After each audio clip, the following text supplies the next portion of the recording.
today we have a guest explorer from the Santa Barbara Botanic Garden. Yes, indeed. Welcome to Bird Explores.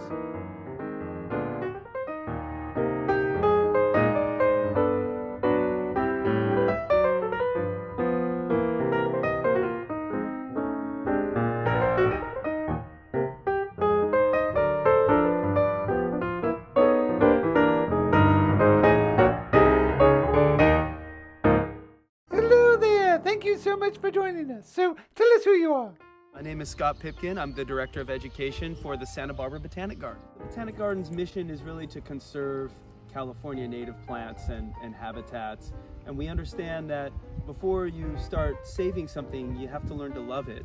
And so the garden is a great place to visit, to fall in love with native plants. We also installed a 4.5-acre children's garden, the Backcountry, which is all about connecting with nature, connecting with native plants, jumping on logs, walking across stumps, flipping logs to look for salamanders, and just having those early experiences in a natural place. So first things first, you say it's a botanic garden or botanical garden. What does the word botanical mean? Generally, botanical refers to plants. Can you be more specific? Pretty much anything involving plants. So botany is the study of plants, the study of the relationships between plants, the study of how plants interact with each other. And so botanical is a very general term. So what makes this a botanic garden as opposed to another type of garden? Don't all gardens have plants? A botanical garden is a place where a lot of plants are grown. And what's interesting about this botanical garden, Santa Barbara Botanic Garden, was the first garden in the country dedicated just to the native plants of California. So are you a plant explorer, a botanic explorer? What would you consider yourself? I consider myself a naturalist. So that's somebody who just loves nature and loves to explore all kinds of things in nature, whether it be plants or birds or other animals or butterflies.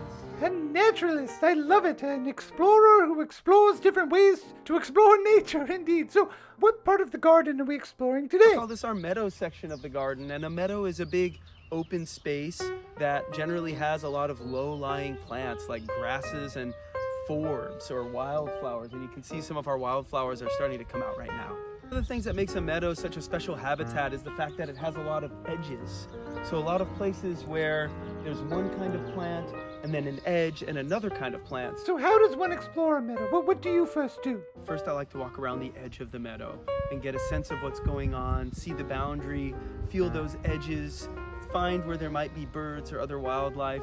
And then if it's not too sensitive a habitat, or maybe I'll be on the edge, it's nice to either sit down, or if you're feeling a little bit brave, you can lie down and get on your belly and really look a flower right in the eye. That's one of my favorite things to do. Look a flower in the eye. Fantastic. Well, let's explore the edges, shall we? Lead the way. I like the little hats that the poppy flowers have before they open up. Ooh, I love the poppies, perhaps. We can look these flowers in the eye, shall we?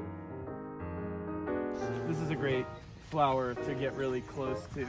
Watch my step here. Oh, yes, is it the ceanothus? It smells lovely, right? Yeah, lovely. And you can, this is like a natural soap, the ceanothus flowers. If you get the ceanothus flowers and mix it with water and rub your hands together, it turns into a little soap. Purple sage. Here's the typical hummingbird sage. Beautiful iris, Douglas iris. The woolly blue curls. It's like bubble gum. Here's a fun grass. This is the cane beard stem or something, Botryia cloa. It's got these really cool, fluffy little seed heads. So one of the nice things about exploring a meadow is it's a great place to get down on your belly and to get really close to the ground and to get a different perspective on the world. A different perspective indeed. I think if I were to choose one thing about exploration that I enjoy the most, it is finding a different perspective. Yes, that's fantastic.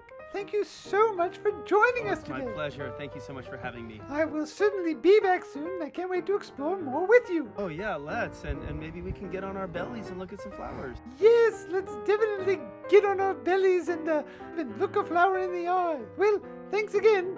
My pleasure. Happy exploring. Bye-bye. Thank you so much for watching this video. Please do subscribe to my channel. It's very helpful as I share my explorations. And of course, hit the like button and share with anyone else who you think would enjoy it.